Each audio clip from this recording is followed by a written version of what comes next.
all children, except one, grow up. They soon know that they will grow up, and the way Wendy knew was this. One day when she was 2 years old, she was playing in a garden, and she plucked another flower and ran with it to her mother. I suppose she must have looked rather delightful, for Mrs. Darling put her hand to her heart and cried, "Oh, why can't you remain like this forever?" This was all that passed between them on the subject. But henceforth Wendy knew that she must grow up. You always know after you are 2. 2 is the beginning of the end. Of course, they lived at 14, and until Wendy came, her mother was the chief one. She was a lovely lady, with a romantic mind and such a sweet mocking mouth. Her romantic mind was like the tiny boxes, one within the other, that come from the puzzling East. However many you discover, there is always one more, and her sweet mocking mouth had one kiss on it that Wendy could never get, though there it was, perfectly conspicuous in the right-hand corner. The way Mr. Darling won her was this. The many gentlemen who had been boys when she was a girl discovered simultaneously that they loved her, and they all ran to her house to propose to her except Mr. Darling, who took a cab and nipped in first, and so he got her. He got all of her, except the innermost box and the kiss. He never knew about the box, and in time he gave up trying for the kiss. Wendy thought Napoleon could have got it, but I can picture him trying. And then going off in a passion, slamming the door.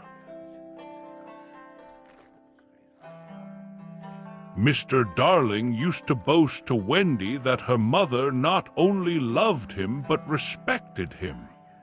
He was one of those deep ones who know about stocks and shares.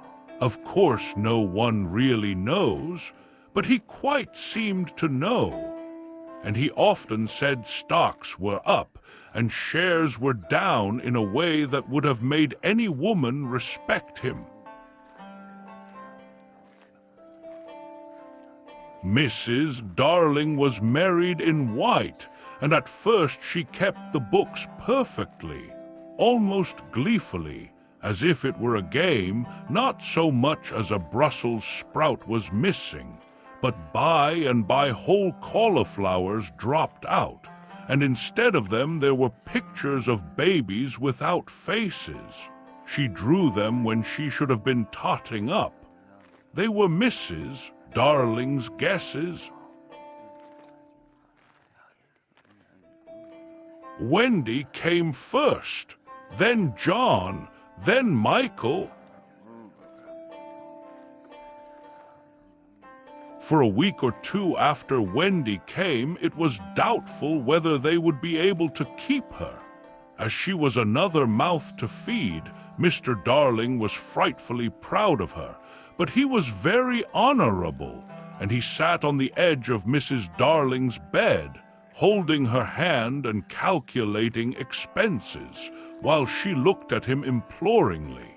She wanted to risk it, come what might, but that was not his way. His way was with a pencil and a piece of paper. And if she confused him with suggestions, he had to begin at the beginning again. Now don't interrupt, he would beg of her. I have £1.17 here, and 2 6 at the office. I can cut off my coffee at the office. Say 10 shillings, making 2 9 and 6, with your 18 and 3 makes 3 9 7, with 500 in my checkbook makes 897. Who is that moving? 897. Dot and carry 7 don't speak. My ownin' the pound you lent to that man who came to the door quiet. Child dot and carry child there. You've done it. Did I say 997? Yes. I said 997. The question is, can we try it for a year on 997? Of course we can, George, she cried, but she was prejudiced in Wendy's favor, and he was really the grander character of the two. Remember Mumps, he warned her almost threateningly, and off he went again. Mumps, £1, that is what I have put down, but I dare say it will be more like 30 shillings. Don't speak measles 1.5, German measles half a guinea, makes 2.15 6. Don't waggle your finger whooping cough, say 15 shillings, and so on it went, and it added up differently each time. But at last Wendy just got through, with Mumps reduced to 12.6. And the two kinds of measles treated as one.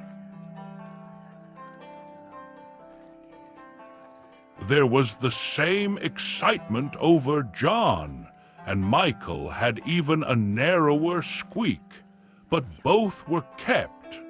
And soon, you might have seen the three of them going in a row to Miss Folsom's kindergarten school, accompanied by their nurse.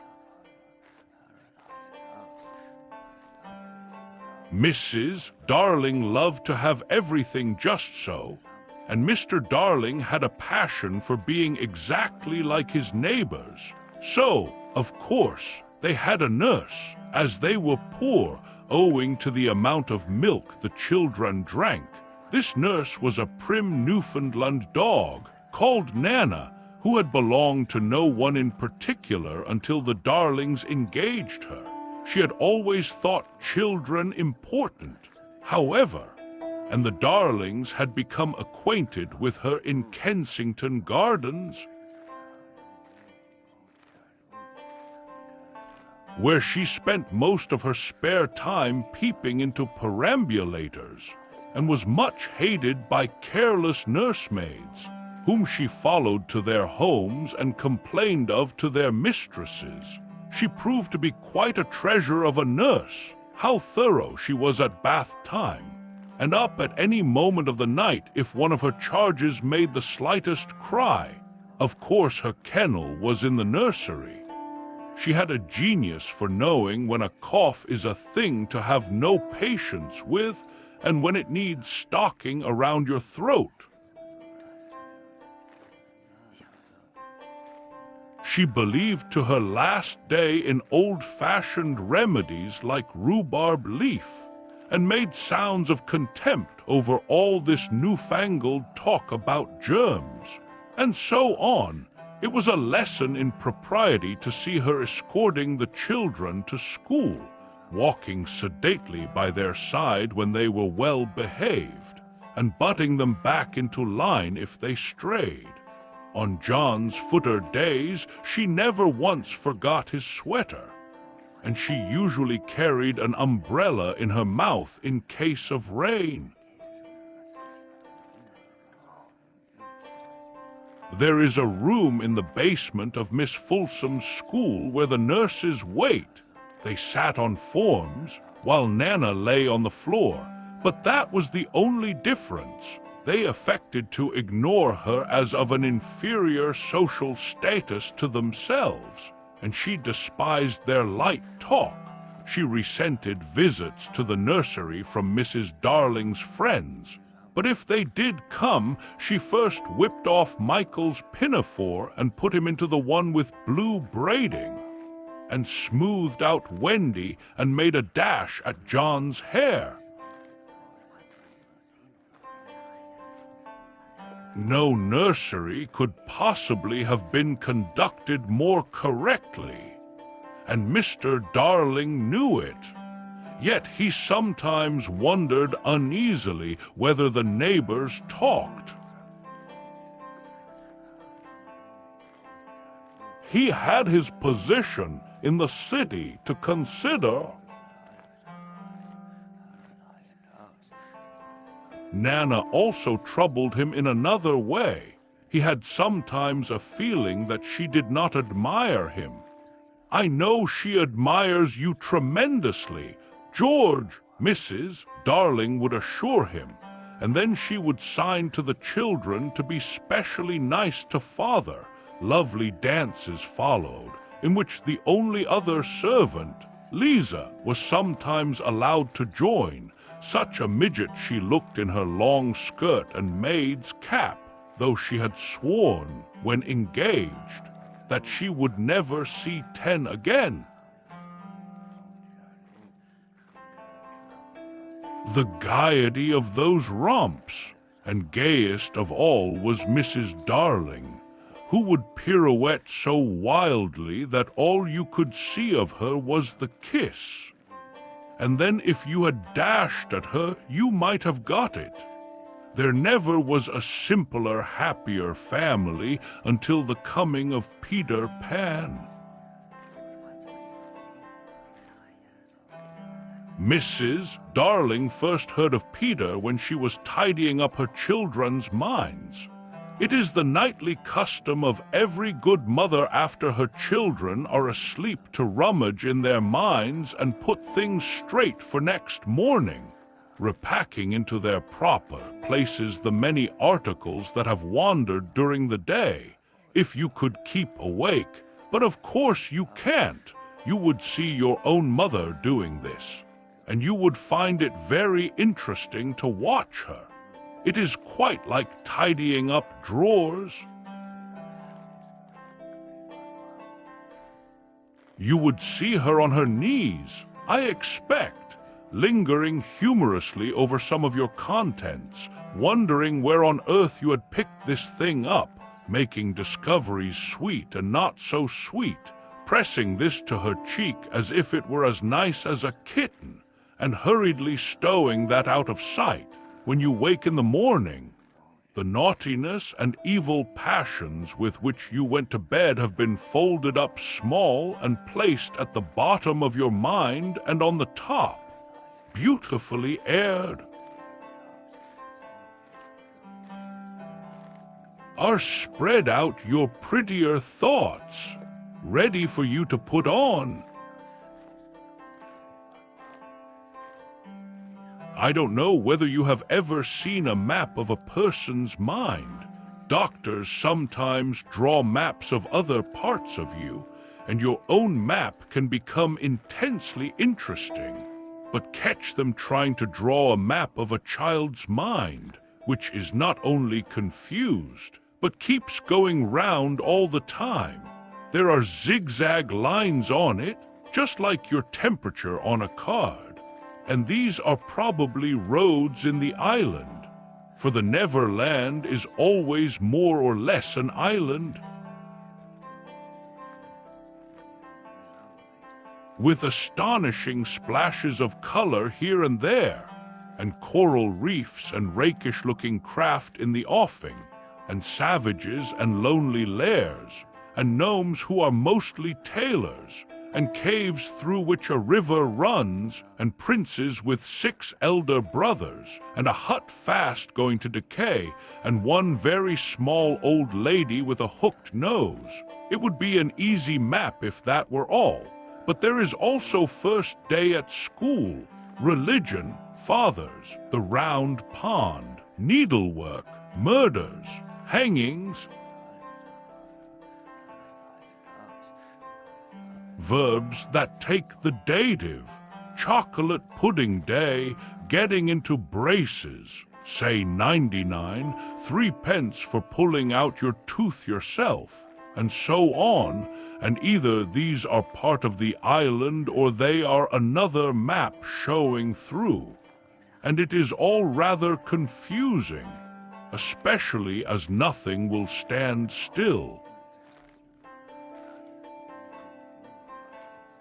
Of course, the Neverlands vary a good deal.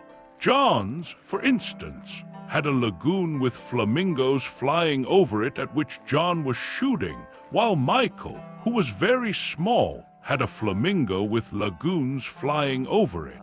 John lived in a boat turned upside down on the sands, Michael in a wigwam, Wendy in a house of leaves deftly sewn together. John had no friends. Michael had friends at night. Wendy had a pet wolf forsaken by its parents. But on the whole, the Neverlands have a family resemblance, and if they stood still in a row, you could say of them that they have each other's nose, and so forth. On these magic shores, children at play are forever beaching their coracles.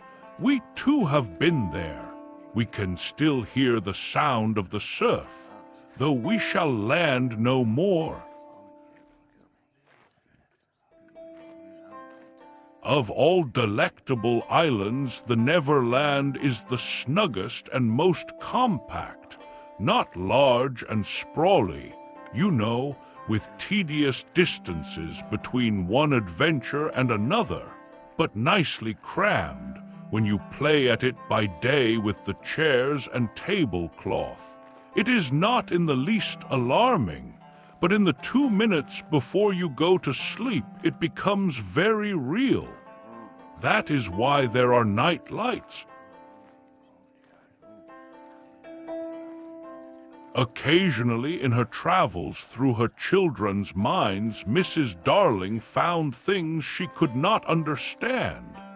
And of these, quite the most perplexing was the word Peter. She knew of no Peter, and yet he was here and there in John and Michael's minds, while Wendy's began to be scrawled all over with him. The name stood out in bolder letters than any of the other words, and as Mrs. Darling gazed, she felt that it had an oddly cocky appearance.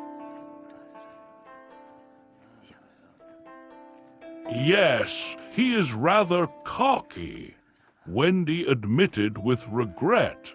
Her mother had been questioning her. But who is he, my pet?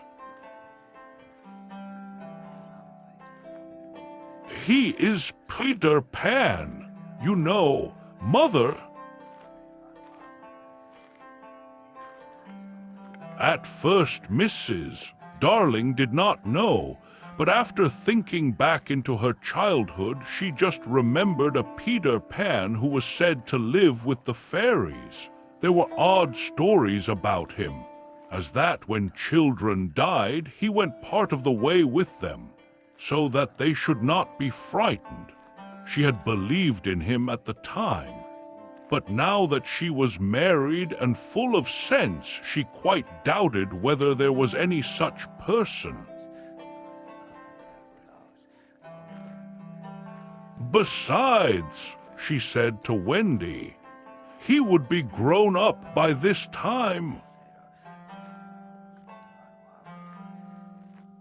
Oh no, he isn't grown up, Wendy assured her confidently, and he is just my size. She meant that he was her size in both mind and body. She didn't know how she knew, she just knew it. Mrs. Darling consulted Mr. Darling, but he smiled pooh-pooh. Mark my words, he said. It is some nonsense Nana has been putting into their heads, just the sort of idea a dog would have. Leave it alone, and it will blow over. But it would not blow over, and soon the troublesome boy gave Mrs. Darling quite a shock. Children have the strangest adventures without being troubled by them. For instance, they may remember to mention, a week after the event happened, that when they were in the wood, they had met their dead father and had a game with him. It was in this casual way that Wendy one morning made a disquieting revelation. Some leaves of a tree had been found on the nursery floor, which certainly were not there when the children went to bed. And Mrs. Darling was puzzling over them when Wendy said, with a tolerant smile, "I do believe it is that Peter again." "Whatever do you mean, Wendy?" "It is so naughty of him not to wipe his feet," Wendy said, sighing. She was a tidy child. She explained in quite a matter-of-fact way that she thought Peter sometimes came to the nursery in the night and sat on the foot of her bed and played on his pipes to her. Unfortunately, she never woke, so she didn't know how she knew. She just knew. "What nonsense you talk, Precious! No one can get into the house without knocking." "I think he comes in by the window," she said. "My love, it is 3 floors up." "Were not the leaves at the foot of the window, Mother?" It was quite true. The leaves had been found very near the window. Mrs. Darling did not know what to think, for it all seemed so natural to Wendy that you could not dismiss it by saying she had been dreaming. "My child," the mother cried, "why did you not tell me of this before?" "I forgot," said Wendy lightly. "She was in a hurry to get her breakfast." "Oh, surely she must have been dreaming." But on the other hand, there were the leaves. Mrs. Darling examined them very carefully. They were skeleton leaves, but she was sure they did not come from any tree that grew in England. She crawled about the floor, peering at it with a candle for marks of a strange foot. She rattled the poker up the chimney and tapped the walls. She let down a tape from the window to the pavement, and it was a sheer drop of 30 feet, without so much as a spout to climb up by. Certainly Wendy had been dreaming. But Wendy had not been dreaming, as the very next night showed, the night on which the extraordinary adventures of these children may be said to have begun. On the night we speak of, all the children were once more in bed. It happened to be Nana's evening off, and Mrs. Darling had bathed them and sung to them till one by one they had let go her hand and slid away into the land of sleep. all were looking so safe and cozy that she smiled at her fears now and sat down tranquilly by the fire to sew.